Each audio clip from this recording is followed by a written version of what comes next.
Good morning students. I hope आप लोगों ने क्लास 10th की जितने पिछले वीडियो लेक्चर्स मैंने अपलोड करे थे आपको ग्रुप में जो दिए थे वो सभी आपने देखे होंगे। और आज के इस वीडियो लेक्चर में हम लोग एक बहुत इंपॉर्टेंट टॉपिक को पढ़ने वाले हैं, दैट इज ओम्स लॉ। अब ये जो ओम्स लॉ है इसका मैं एक्सपेरिमेंटल वीडियो आप लोगों के लिए ऑलरेडी बना चुका हूँ, ठीक है। तो आई होप इसके थ्योरी पार्ट को आप समझने में आपको ज्यादा दिक्कत नहीं होगी। ओम्स लॉ की जो वीडियो है, इसके वीडियो लेक्चर्स मैं ऑलरेडी पहले भी अपलोड कर चुका हूँ क्लास 12th के लिए। और उस वीडियो का डिस्क्रिप्शन भी इसी वीडियो के उस वीडियो का लिंक इस डिस्क्रिप्शन में आपको मिल जाएगा।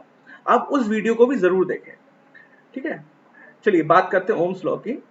तो ओम्स ने एक रूल दिया था किसी भी कंडक्टर के लिए, कि मान लीजिए अगर ये कोई कंडक्टर है, ए बी, कोई कंडक्टर है ये ए बी, और इसके सिरों के बीच हम कोई पोटेंशियल डिफरेंस क्रिएट करें किसी बैटरी के थ्रू, ठीक है। किसी बैटरी के थ्रू हम इसमें पोटेंशियल डिफरेंस क्रिएट करें, तो इसके सिरों के बीच जो पोटेंशियल डिफरेंस क्रिएट होगा V, और इस बैटरी के कारण जो इसमें करंट फ्लो होगी I, करंट I, उनका रेशियो हमेशा एक कांस्टेंट क्वांटिटी होगा, अगर वायर AB की फिजिकल स्टेट में कोई चेंज ना किया जाए। Physical properties are constant. अगर इसकी फिजिकल प्रॉपर्टीज में कोई चेंज ना किया जाए, यानी फिजिकल प्रॉपर्टीज कांस्टेंट रहें, तो सिरों के बीच क्रिएट होने वाले पोटेंशियल डिफरेंस V और फ्लो होने वाली करंट I के बीच का रेशियो यानी V ओवर I एक कांस्टेंट क्वांटिटी होगा, और इसको हमने नाम दिया उस वायर का या उस कंडक्टर का रेजिस्टेंस कैपिटल R। तो इसकी यूनिट हो गई वोल्ट पर एम्पियर, और इसकी SI यूनिट होती है वोल्ट पर एम्पियर, या SI यूनिट हम इसे कह देते हैं ओम। सिंबल होता है ओम का कुछ इस तरह, ठीक है। So this is the symbol of ohm. Now we have to understand what is the physical significance of resistance। तो ये तो हो गया ओम्स लॉ, कि ओम्स लॉ होता क्या है और क्या उसका स्टेटमेंट है, क्या उसका रिलेशन है। तो अगर हम इस कांस्टेंट क्वांटिटी के लिए ग्राफ प्लॉट करें, इधर ले लें पोटेंशियल, इधर ले लें I, और जो ग्राफ है वो कुछ इस तरह अगर स्ट्रेट लाइन हो, और इस स्ट्रेट लाइन के हर एक वोल्टेज के करस्पॉन्डिंग जो करंट का रेशियो है, कि मान लीजिए इस पॉइंट के करस्पॉन्डिंग वोल्टेज, यहां पर वोल्टेज मान लीजिए V1 है और यहां पर करंट का रेशियो I1 है, और इस पर्टिकुलर पॉइंट के लिए मान लीजिए V2 है वैल्यू, और इस पर्टिकुलर पॉइंट के लिए वैल्यू I2 है। तो अगर ओम्स लॉ इस कंडक्टर में फॉलो होता है, अगर इस ग्राफ में ओम्स लॉ अप्लाई करें, तो इसमें V2 ओवर V1 का I1 का रेशियो, V2 ओवर I2 का रेशियो V1 ओवर I1 के बराबर आना चाहिए, अगर ये ओम्स लॉ को फॉलो करता है। तो ध्यान रखिए, अगर किसी कंडक्टर के लिए V और I का ग्राफ एक स्ट्रेट लाइन है, तो ऐसे कंडक्टर्स को हम ओमिक कंडक्टर्स या ओमिक मटेरियल कहते हैं, ठीक है। चलिए इसके बाद वो मुझे सामान का रिकॉर्ड चाहिए। अब मैम प्लीज थोड़ी देर वेट कर लीजिए, ठीक है। इसको हम ओमिक रेजिस्टेंस कहते हैं। इसके बाद अब बात करते हैं हम कि रेजिस्टेंस का फिजिकल सिग्निफिकेंस क्या है। देखिए रेजिस्टेंस जो है वो किसी भी कंडक्टर में फ्लो होने वाली करंट के पाथ को रोकता है, उसमें हिंड्रेंस का काम करता है, हिंड्रेंस है एक टाइप का। सो resistance is a hindrance in a path of current. Resistance R is the hindrance in the path of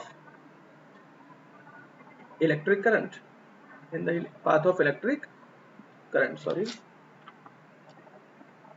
electric current, okay। अब ये हिंड्रेंस क्रिएट किस कारण से होता है? चलिए मान लीजिए मैंने आपको पहले भी शायद कई बार बताया होगा कि हमारे जितने भी कंडक्टर्स हैं, चाहे वो एब्सोल्यूट जीरो टेम्परेचर पे क्यों ना हो, अगर उनका टेम्परेचर जीरो भी है तो भी इनके जो मॉलिक्यूल्स हैं, जो इनके अंदर मॉलिक्यूल्स हैं, वो हमेशा वाइब्रेशन मोड्स में होते हैं और उन वाइब्रेशंस को कहा जाता है थर्मल वाइब्रेशंस। Thermal vibrations. तो जब कोई करंट कॉजिंग इलेक्ट्रॉन, करंट को फ्लो करने वाला इलेक्ट्रॉन, जब कोई इलेक्ट्रॉन इस वायर से होता हुआ जाता है तो वो इन थर्मल वाइब्रेशंस कर रहे मॉलिक्यूल से टकराता है, जिस कारण उसके रास्ते में रुकावट आती है और इसी रुकावट को हम रेजिस्टेंस का रूप दे देते हैं।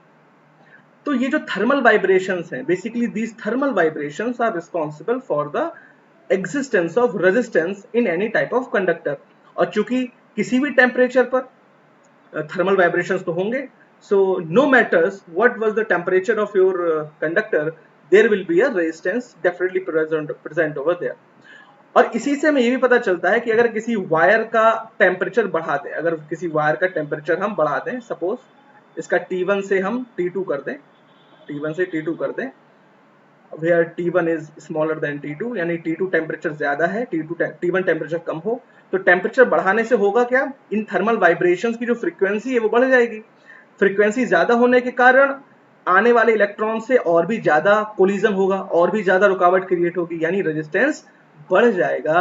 तो अगर हम किसी कंडक्टर वायर के लिए रेजिस्टेंस और टेम्परेचर का कर्व ड्रॉ करें तो जैसे जैसे आप टेम्परेचर बढ़ाएंगे वैसे वैसे रेजिस्टेंस भी बढ़ता जाएगा। तो इस तरह का एक रिलेशन मिलता हमको है टेम्परेचर और रेजिस्टेंस के लिए। यही अगर रेजिस्टेंस की बात हम इसकी फिजिकल स्ट्रक्चर के लिए करें, अगर हम फिजिकल स्ट्रक्चर के लिए बात करें तो किसी भी कंडक्टर में मान लीजिए ये आपके पास एक कंडक्टर वायर है जिसका cross section area capital A है। तो अगर आपने कैपिटल ए को बड़ा कर दिया, यानी आपने क्रॉस सेक्शन एरिया बढ़ा दिया, तो वाइब्रेशंस को टकराने के लिए जगह ज्यादा मिल जाएगी, यानी हिंड्रेंस थोड़ा कम हो जाएगा। आपने बिल्कुल एक टाइप से रोड जैसा सिस्टम है, अगर रोड संकरी है तो आपको चलने में प्रॉब्लम होगी, अगर रोड चौड़ी है, ब्रॉड एरिया है, तो आपको मूवमेंट में आसानी रहेगी।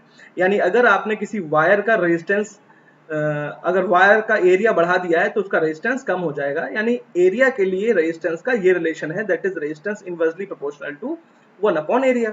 वहीं अगर हम लेंथ की बात करें तो जितनी ज्यादा लेंथ आप अप्लाई करेंगे उतनी ही ज्यादा वायर का रेजिस्टेंस बढ़ता है, यानी रेजिस्टेंस के लिए लेंथ डायरेक्टली प्रोपोर्शनल है।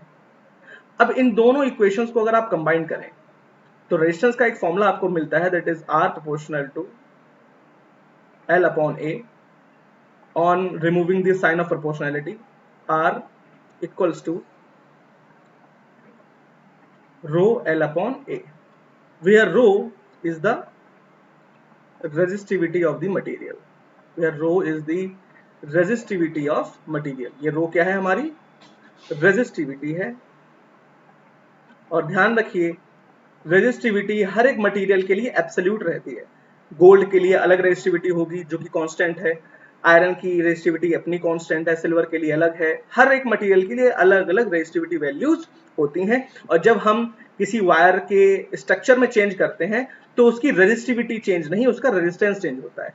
ये बात आप ध्यान रखिएगा कि रेजिस्टिविटी एक टाइप की वो कांस्टेंट क्वांटिटी है जो हर एक मटेरियल के लिए डेफिनेट होती है। तो आज की इस वीडियो को हम लोग यहीं रैप अप करते हैं। इस ओम्स लॉ की वीडियो को देखने के बाद आप लोग एक बार 12th की वीडियो जो इस वीडियो के डिस्क्रिप्शन में है उस लिंक को भी जरूर देखें, और उसमें मैंने और भी डिटेल्ड तरीके से बताया अगर आपको कुछ इसके फर्दर इन्फॉर्मेशन चाहिए।